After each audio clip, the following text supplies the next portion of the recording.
Mas malalaki na yung ano, yung kundol. Kundol tawag yan. Kundol. Tangkoy. Tapos yung kabatiti. Maliliit pa. Ayun, may malaki dyan guys. Kabatiti. Kabatiti. Kabatiti. Siya. Ito, sayang. Hinagat ng owak. Guys, yung kabatiti. Ito na yung ano, yung upo. Wala na, nag-mix-mix na sila dyan. Ayun pa. Ang dami niyang bunga dito sa loob. Nakakaaliw. Dako mati miswa. Miswa, tama? Miswa, ayun pa siya. Miswa. Ilaok. Ayan guys. Ito pa siya oh. Wala naman na kasi yung bagoong ko. Binasag nila. Nakakainis. Paano pa ako magdedendeng yan?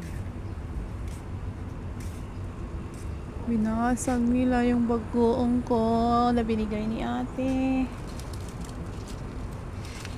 Ayan. Yung papaya namumung ay nagatal. Namumulaklak na guys yung papaya. Sige, mamulaklak na kayo habang habang malamig-lamig pa dito sa medyo malamig-lamig na siya.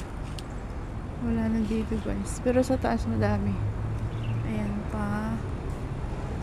Ayan guys, ang mga sabunga, mga kabatiti. Ayan, ang sipag niya. Ang sipag niya mamunga oh. Bukas maggugulay ako. Ayan. Tapos ayun pa. Dati parang hindi namumunga. Ngayon Diyos ko. Biglang dami yung bunga niya. Ito guys. Sa paligid.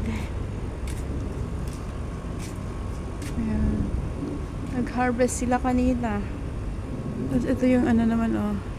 Yung kabungaw. Marami na siyang flowers.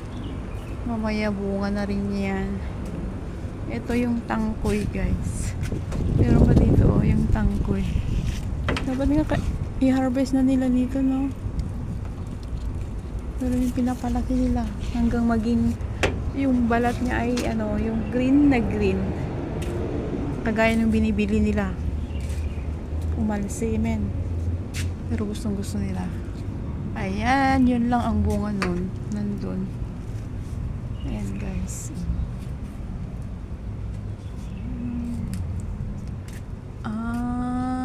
May sabong ijay. Marami. Ito, bulaklak ng tangkoy. Kundol. Ito. Guys, meron pa doon. Ayun. Nagbalbalin manin eh. Nasa tuktok pa. Naggagit ag bunga. Ayan guys.